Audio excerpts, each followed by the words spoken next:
وہ شہر محبت جہاں مصطفیٰ۔ کہا رفعت محمد کی، کہا تیری حقیقت ہے، شرارت ہی شرارت بس تیری بے چین فطرت ہے۔ مذمت کر رہا ہے تو شرافت کے مسیحا کی، امانت کے دیانت کے صداقت کے مسیحا کی۔ اگر گستاخی ناموس احمد کر چکے ہو تم، تو اپنی زندگی سے قبل ہی بس مر چکے ہو تم۔ میرا سامان جان و تن فدا ان کی رفاقت پر، میرے ماں باپ ہو جائے فدا ان کی محبت پر۔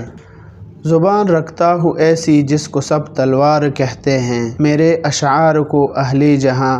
ابحار کہتے ہیں۔ میرے آقا میرے مولا، میرے آقا میرے مولا، محمد الرسول اللہ، محمد الرسول اللہ۔ نحمدہ و نصلی علی رسولہ الکریم۔ آج ہم بات کریں گے گستاخی ناموس رسالت۔ جو شخص کافر ہو یا مسلم، جو سید الاولین والآخرین، شفیع المذنبین حضرت محمد صلی اللہ علیہ وآلہ وسلم کا مذاق اڑاتا ہے، یا ان کی سیرت اور ان کی زندگی کے کسی گوشے کی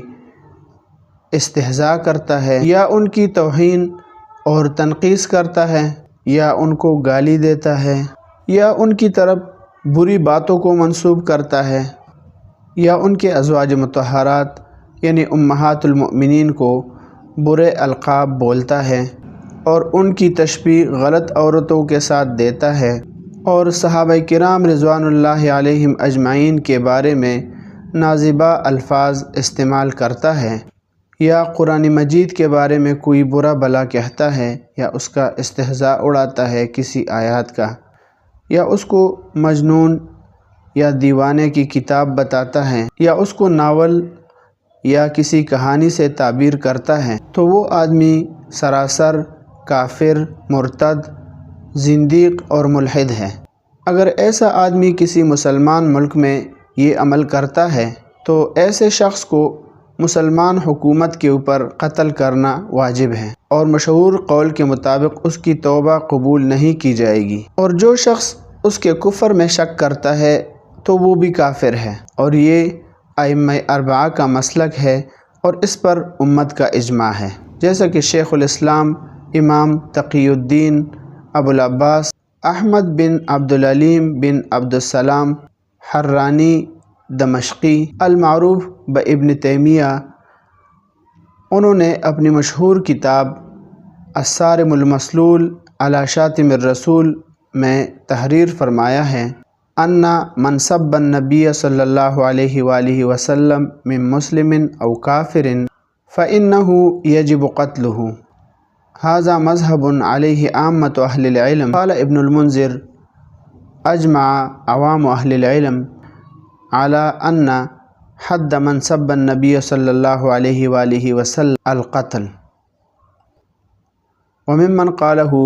مالک واللیث واحمد واسحاق وهو مذہب الشافعی، وقد حکى ابو بکر الفارسی من اصحاب الشافعی اجماع المسلمین علی ان حد من سب النبی صلی اللہ علیہ وآلہ وسلم القتل۔ تو مطلب یہ ہے کہ عام اہل علم کا مذہب ہے کہ جو شخص چاہے مسلمان ہو یا کافر نبی علیہ الصلوۃ والسلام کو گالی دیتا ہے تو اس کا قتل کرنا واجب ہے، اور ابن منذر رحمۃ اللہ علیہ نے فرمایا کہ عام اہل علم کا اس بات پر اجماع ہے کہ جو شخص نبی علیہ الصلوۃ والسلام کو گالی دیتا ہے اس کی حد قتل ہے، اور اسی بات کو امام مالک، امام لیث، امام احمد اور امام اسحاق بن راہویہ رحمۃ اللہ علیہ نے بھی ذکر کیا ہے، اور اسی طرح امام شافعی رحمۃ اللہ علیہ کا بھی یہی مذہب ہے، اور ابو بکر الفارسی نے اصحاب شافعی رحمہ اللہ کا اجماع نقل کیا ہے کہ امت کا اس بات پر اجماع ہے کہ شاتم الرسول صلی اللہ علیہ وآلہ وسلم کی حد قتل ہے۔ وقال محمد بن سحنون رحمہ اللہ تعالی اجمع العلماء علی ان شاتم الرسول صلی اللہ علیہ وآلہ وسلم والمتنقص له کافر والوعید جاء علیہ بعذاب اللہ تعالی لہ وحکمہ عند الامت القتل ومن شک فی کفرہ وعذابہ کفر۔ محمد بن سحنون رحمۃ اللہ علیہ نے فرمایا کہ اس بات پر علماء کا اجماع ہے کہ نبی علیہ الصلوۃ والسلام کی شان میں توہین اور تنقیص کرنے والا کافر ہے، اور حدیث میں اس کے لیے سخت سزا کی وعید آئی ہے، اور امت مسلمہ کے نزدیک اس کا شرعی حد قتل ہے، اور جو شخص اس کے کفر اور عذاب میں تردد یا شک کرے گا تو وہ شخص بھی کافر ہے۔ تو ان عبارات سے یہ بات روز روشن کی طرح واضح ہو گئی ہے کہ باجماع امت حضرت محمد صلی اللہ علیہ وآلہ وسلم کو گالی دینے والا شخص یا ان کی توہین اور تنقیص کرنے والا کھلا کافر ہے، اور اس کو قتل کرنا واجب ہے، اور آخرت میں اس کے لیے دردناک عذاب ہے۔ اور جو شخص اس کے کافر ہونے میں یا اس کے عذاب میں شک کرے گا تو وہ شخص بھی کافر ہو جائے گا، کیونکہ اس نے ایک کافر کے کفر میں شبہ کیا ہے۔ علامہ ابن تیمیہ رحمۃ اللہ علیہ نے ابن سحنون رحمۃ اللہ علیہ سے مزید نقل کیا ہے ان الساب ان کان مسلما فإنه یکفر ویقتل بغیر خلاف وهو مذہب الائمۃ الاربعہ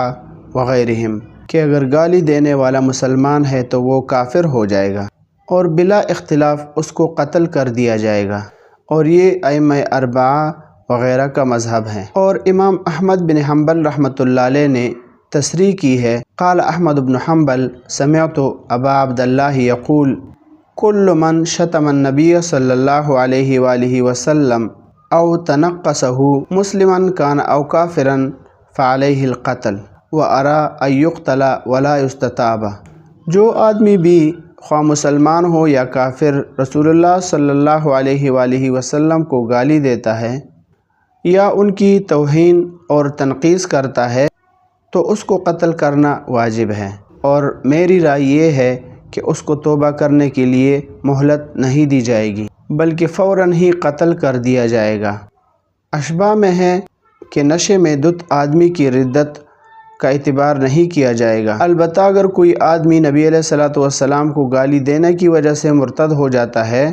تو اس کو قتل کر دیا جائے گا اور اس کے گناہ کو معاف نہیں کیا جائے گا۔ امام احمد بن حنبل اور اشباہ کی عبارات سے یہ بات معلوم ہو گئی کہ شاتم رسول صلی اللہ علیہ وآلہ وسلم کے جرم کو معاف یا مہلت نہیں دی جائے گی بلکہ اس کو فوراً قتل کر دیا جائے گا۔ پھر یہ شخص جب مسلسل اس جرم کے ارتکاب پر قائم اور اس پر مصر ہے تو اس کے واجب القتل ہونے اور اس کے کفر میں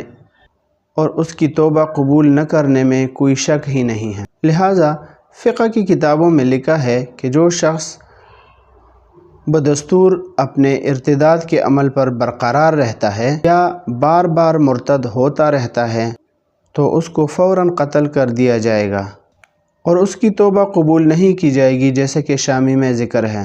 اسی طرح حضرت عبداللہ ابن عمر اور حضرت علی رضی اللہ عنہ سے روایت ہے کہ متعدد بار مرتد ہونے والے کی توبہ قبول نہیں کی جائے گی، جیسا کہ زندیق کی توبہ قبول نہیں کی جاتی،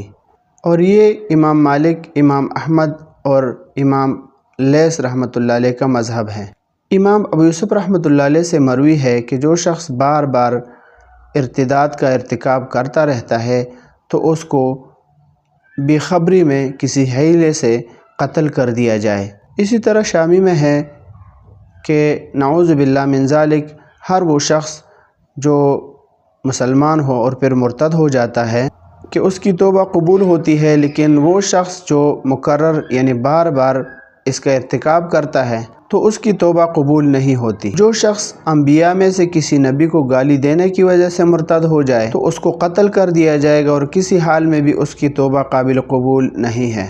ان عبارات سے یہ بات واضح ہو گئی کہ سب رسول صلی اللہ علیہ وآلہ وسلم اور اس کی توہین اتنا بڑا جرم ہے کہ کوئی شخص اگر نشے کی حالت میں مست ہو کر اور نبی علیہ الصلوۃ والسلام کی توہین یا اس کی تحقیر کرتا ہے تو اس حالت میں بھی اس کی توبہ قبول نہیں کی جائے گی اور اس کو قتل کر دیا جائے گا۔ اسی طرح امہات المؤمنین رضی اللہ عنہن کی شان میں گستاخی سے حضور صلی اللہ علیہ وآلہ وسلم کو تکلیف پہنچتی ہے، اور گستاخی کرنے والے پر دنیا اور آخرت میں اللہ تعالیٰ کی لعنت ہوتی ہے۔ اسی لیے حضرت عبداللہ ابن عباس رضی اللہ عنہ نے فرمایا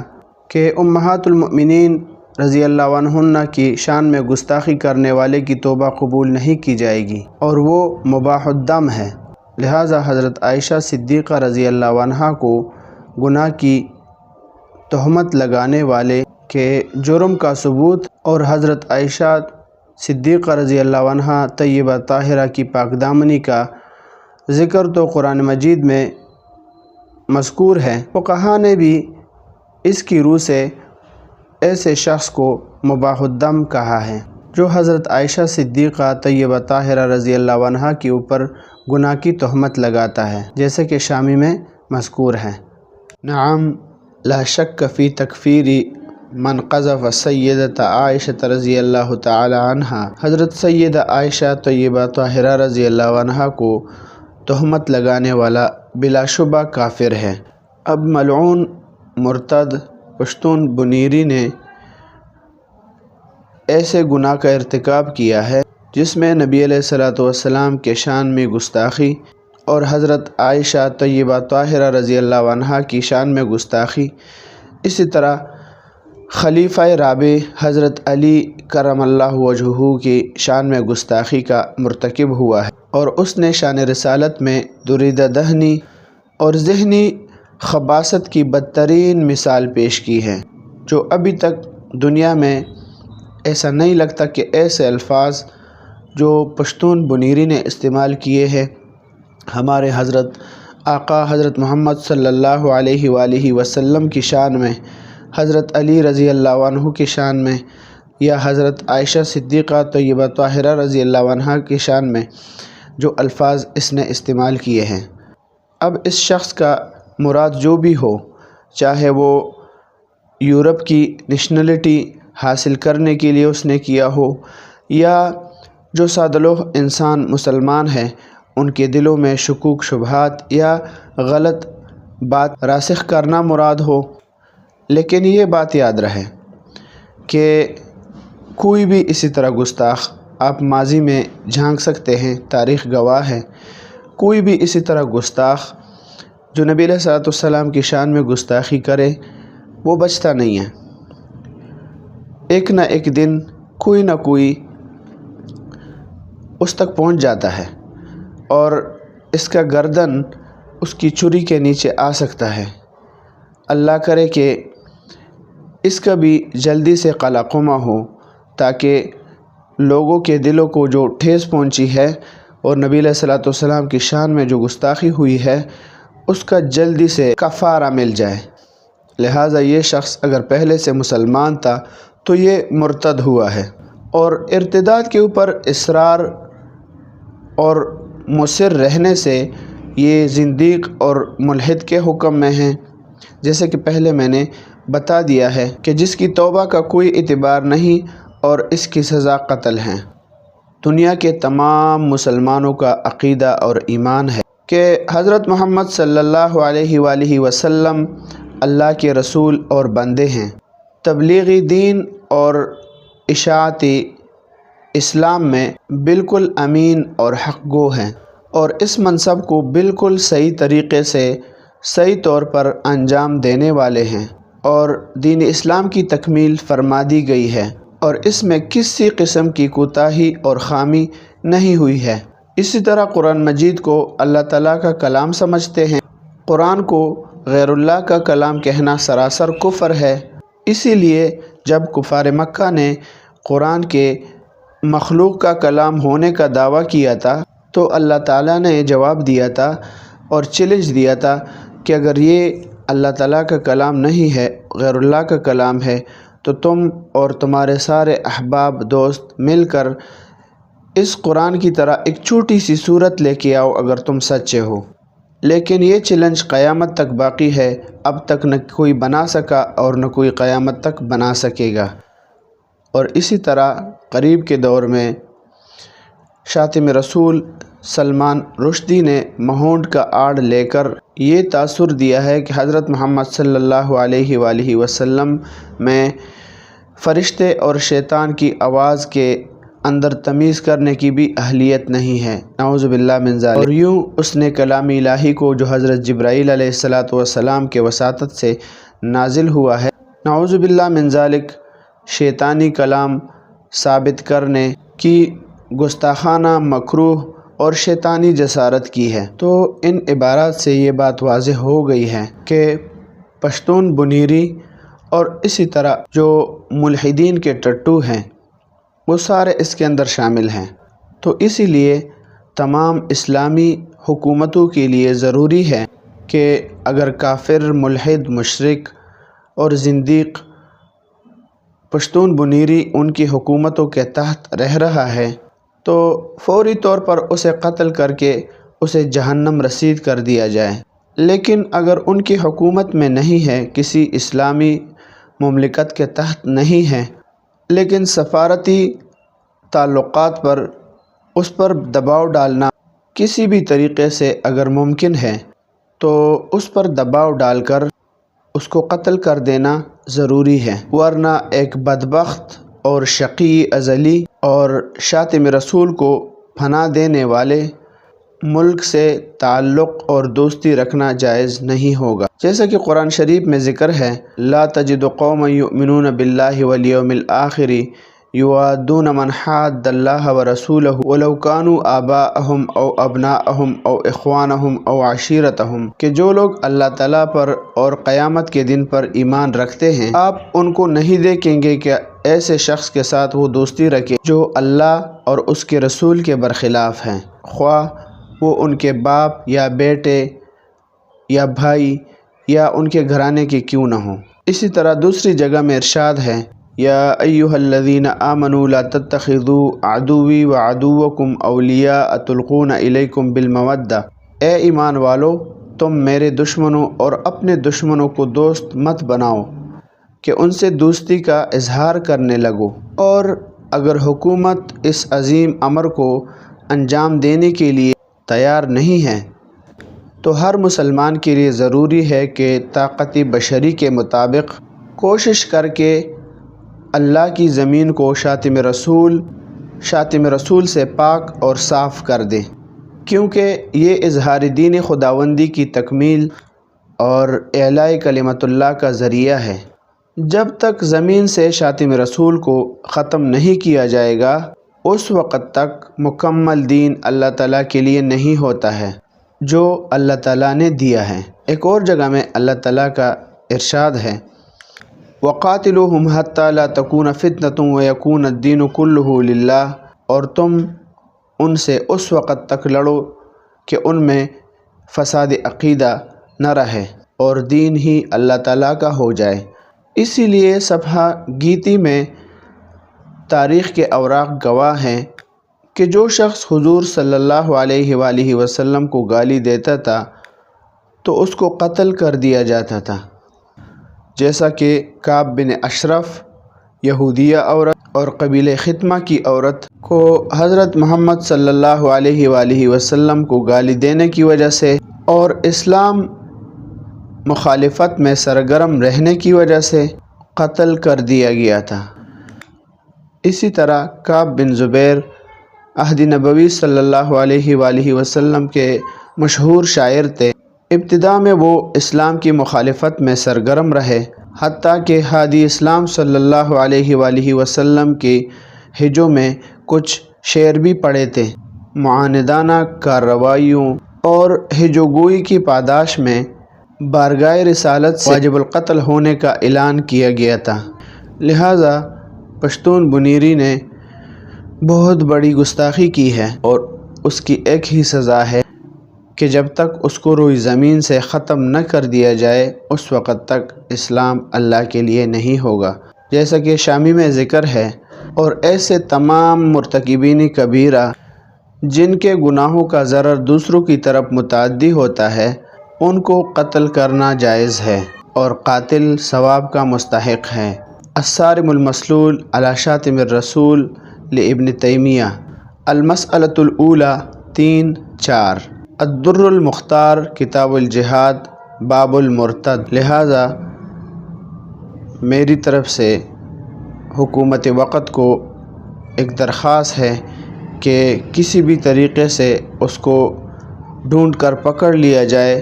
اور اس کو